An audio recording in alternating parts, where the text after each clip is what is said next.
ગણેશ ચતુર્થીના પાવન પર્વ નિમિત્તે જામનગરમાં મોદક આરોગવાની અનોખી સ્પર્ધા યોજાઈ હતી। લગભગ 17 વર્ષ જૂની આ પરંપરા સવાઈ થઈ હતી, જેમાં જુદી જુદી કેટેગરીમાં 60 જેટલા સ્પર્ધકોએ ભાગ લીધો હતો। જામનગર બ્રહ્મ સોશિયલ ગ્રુપ પ્રમુખ કીર્તિભાઈ કલ્યાણી અમે આ સ્પર્ધા 16 વર્ષથી કરી રહ્યા છીએ। આજે 16મું વર્ષ છે, 17મું વર્ષમાં પ્રવેશ થઈ રહ્યા છે। સતત 16 વર્ષથી આ લાડુ સ્પર્ધા કરી રહી છે। લોકોનો બહોળો પ્રતિસાદ મળી રહ્યો છે।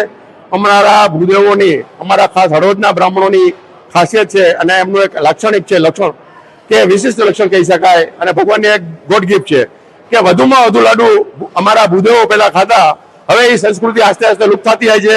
એને જાળવી રાખવાનો પ્રયત્ન કરે છે કે બ્રાહ્મણોની સાથે બધા લોકોને સાથે આવડી અને બધાને આપણે ભેગા રાખીને દર વર્ષે અમે ઓપન સૌરાષ્ટ્રની સ્પર્ધા કરીએ છીએ। ઓપન સૌરાષ્ટ્રના સારા સ્પર્ધકો આવે છે। લાડુનું મહત્વ એ છે કે જંક ફૂડથી આપણે દૂર થાય। લાડુ જે આપણા પુરાણો જે વડીલો આપણે રાખતા કે એ પાચક છે, શરીર માટે સારું છે, ચોખ્ખા ઘીમાં બનાવેલા હોય છે, જેથી કરીને જંક ફૂડથી બાળકો દૂર રહીએ। પરિવાર આદિ પેઢી છે એ લાડુની જાળવી રાખે આપણી સંસ્કૃતિને, એ માટે કરી ગણપતિને આશીર્વાદ એવા પણ ગણપતિનો ઉત્સવ પણ અમે રંગે ચંગે ઉજવીએ છીએ। અને ખાસ તો ગણેશ ચતુર્થીના દિવસે અમે બધા ખુશ છીએ કે તમે લોકો પણ આજે આવી અમને બધાને ખૂબ બિરદાવો છો। આજના સ્પર્ધકોમાં ભાઈઓમાં 30, બહેનોમાં 12, બાળકોમાં 15।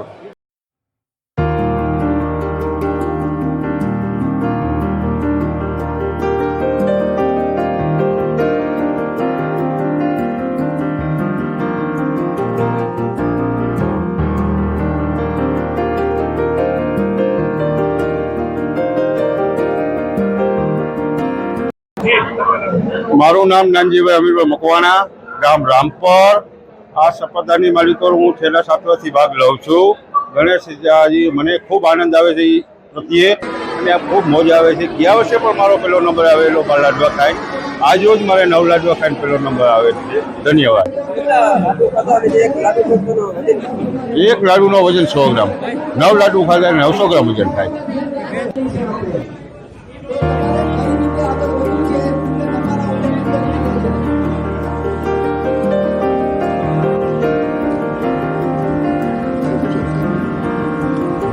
બે મિનિટ